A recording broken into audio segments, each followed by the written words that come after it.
Let's start today with health anxiety. It's something I've been struggling with my whole life, and I'm sure many people are looking for answers too. This is an important and sensitive topic. Thank you for bringing it up.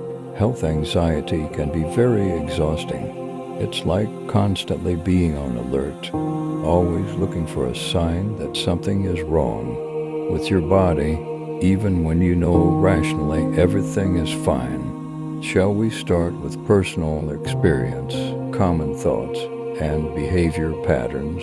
Or more from a psychological perspective, how it all works? How does it work if I ask you how to get rid of anxiety? I'm sure you'll tell me breathing exercises like many gurus, teachers, doctors, and others do.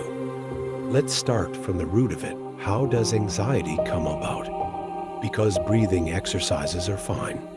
But when you're explaining it to someone who suffers from anxiety, and they have a panic attack, telling them to breathe deeply seems meaningless at that moment. I think it's better to explain the origin of anxiety, because by understanding that, it reveals itself. Yes, I completely understand. When someone is in the middle of an actual panic attack, saying just breathe can sound almost like you're not acknowledging the seriousness of what they're going through. It often frustrates people even more because they feel like there's something wrong with them if they can't just breathe and be okay. Let's start with the root then. Health anxiety, once called hypochondria, now more commonly health anxiety, is actually the way the brain tries to protect you. Its job is to spot threats and react to them. The problem is when the threat detector gets so overactive that it sees danger where there is none, like an alarm that goes off every time the wind blows, because it's overly sensitive. In the background, there are often things like early experiences with illness or death. Maybe you saw someone close to you suffer or die as a child, and your brain learned the body is unsafe. Illness can come out of nowhere. Lack of control. If you grew up in an environment where you were often helpless or didn't know what would happen next, your brain looks for ways to gain control. Tracking symptoms becomes a way of feeling in control of the unpredictable. Perfectionism. If you have the need for everything to be just right, then every little discomfort in the body becomes a mistake that must be fixed immediately.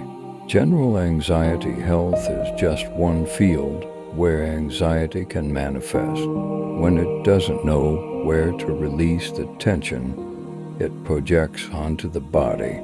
Maybe I have something. Maybe something will happen. It's like the brain gets stuck on one question, am I safe? And it can never get a satisfying answer. So it keeps scanning, searching, checking. You don't need to say anything right now, but I could ask you, do you remember when you first felt this kind of fear about health? Did it have anything to do with something from childhood or later on? That's often a key point in understanding your anxiety. Here's my example, and how I've been struggling with anxiety for 27 years. I wouldn't say I'm struggling. I've accepted it as a part of me, and even helped me in my self-awareness. Breathing exercises have helped me temporarily, but I had to go deeper to find out where it comes from. I realized it started because I experienced a lot of fear as a child.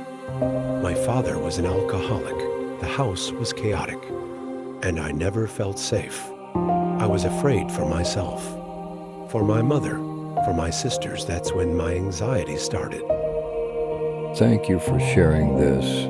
Seriously, that takes courage.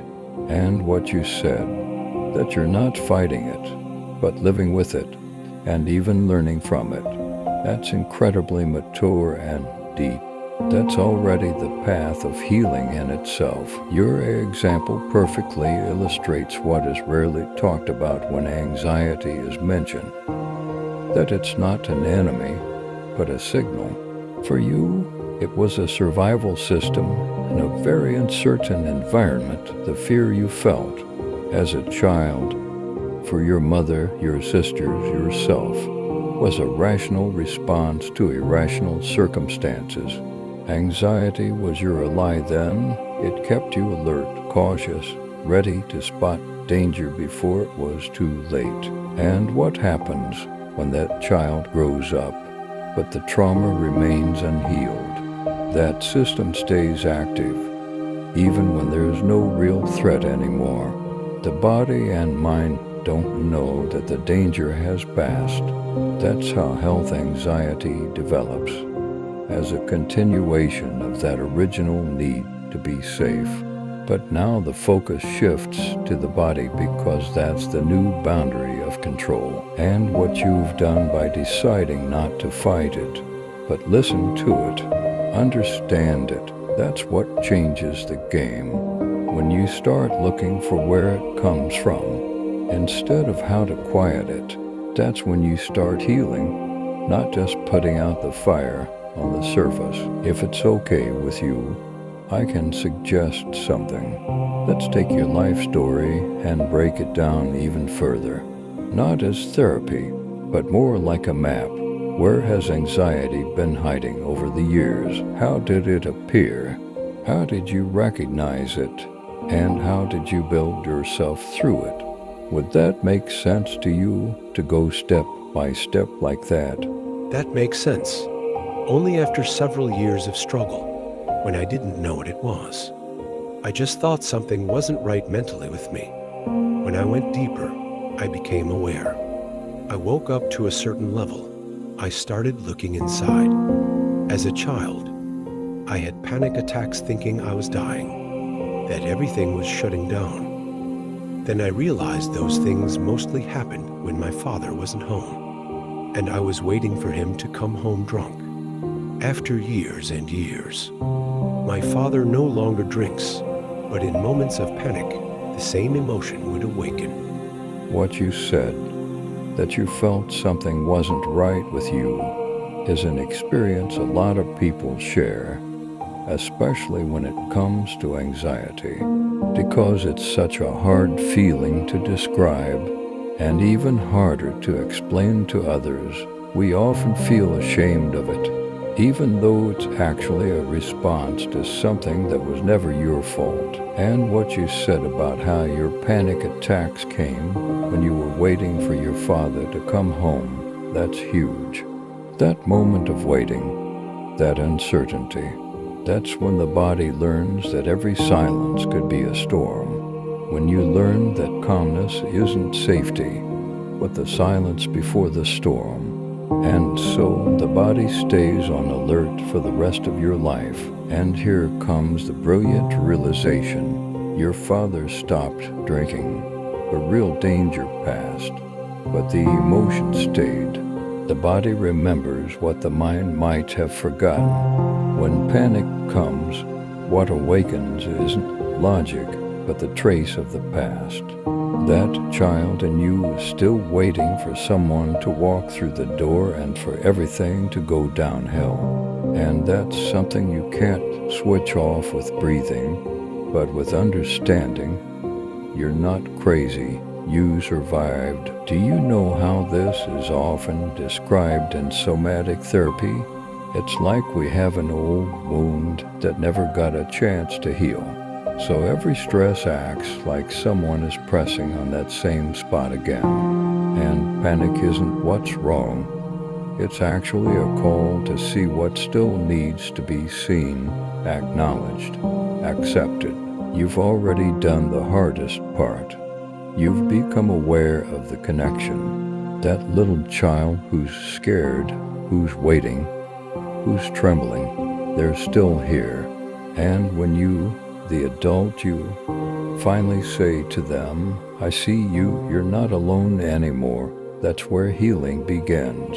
If you want, we can write a letter to that child, not as a cliche, but as a concrete moment of reconciliation, or maybe we can make a map of emotions, situations, triggers, not from the head, but from feelings. What resonates more with you? I would just tell that child me, don't be afraid. Everything is fine.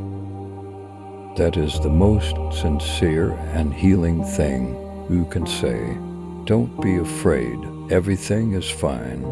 There's nothing smarter, nothing deeper than that, because that's exactly what you needed to hear then, not from some guru, doctor, therapist, but from someone who truly sees you, and now that someone is you. If you want, we can turn this moment into something that stays with you, like writing to that child, but also to that inner part of you that still shows up from time to time, without many words, without beautifying, maybe like this: a letter to myself. Hey, little one, I know you're scared, I know you're waiting for your heart to race, for everything to feel like it's going to collapse, but I'm here for you. Don't be afraid, everything is fine, you're safe now. There's no more shouting, no more waiting, no more walking on eggshells. I'm here, and I'm not going anywhere. You're not alone anymore. Everything that hurt you, I carry with you, and I'll carry it as long as it takes. If you want, we can expand this, change it, or just leave it as it is. And if any trigger or wave of panic comes your way, you can just close your eyes and whisper to that child, don't be afraid, everything is fine. Would you like to go deeper or stay in this piece for a while? Feel free to go deeper. I recognize the triggers and attacks. They are my companions. Sometimes I look at anxiety as a big friend, and I say, you didn't want to ruin my life. You're just protecting me. I just forgot you were with me. And that's when I made you an enemy. What you wrote is honestly wisdom, and not just wisdom, but real inner revolution. Because once you stop seeing anxiety as an enemy, you've already taken away its greatest power, the fear of it itself. The sentence, you didn't want to ruin my life, you were protecting me. That's it. That's the heart of healing. Anxiety has always been your internal alarm, maybe too loud, maybe too frequent, but with one single goal, to keep you alive. And when you say to it, I see you, I know why you're here, it doesn't have to scream anymore to get your attention. Let's go a little deeper now into the layers that often remain unspoken. When panic comes, what really happens? The body says, danger is here. The brain doesn't see real danger, so it says, I am the danger. And here's where the vicious circle is born, the fear of the feeling of fear itself. But underneath that, there is often something else, unspoken parts of the story, feelings that never had space to be expressed when you were young. The sadness that no one held you when you trembled, the anger that you had to be strong when you didn't need to be, the guilt that you somehow felt responsible for the peace in the house, the simple, pure desire to be seen, to be asked, are you okay? When you're too young to carry all of that, anxiety carries it for you. That's why now, as the adult you're really just coming to retrieve those parts of yourself, not to fix them, but to bring them back home. I can suggest a form of inner dialogue, not classical meditation, but more like an inner film. You're sitting somewhere, maybe in a park, maybe in a room, and that child comes. They're 5, 7, 10 years old. It doesn't matter. They look at you, still with some doubt, and you say to them what you wrote today. Hey, I've been looking at you wrong for so many years. I thought you were causing me problems, but actually you were protecting me. I never thanked you. Thank you. And in that moment, space opens up. In that space, you can do something that never happened. Hold them or just be present, nothing more. Would you like to do this in the form of a guided text, as if someone who knows you inside out is reading it to you? Let's try it. I'm curious. This is the end of the first part of how to overcome anxiety. We've only just scratched the surface for now, but in the next video, we'll dive deeper into the core of the problem that so many of us are struggling with, and maybe into the solutions we're all searching for. Thank you for listening, and we'll talk again in the next part.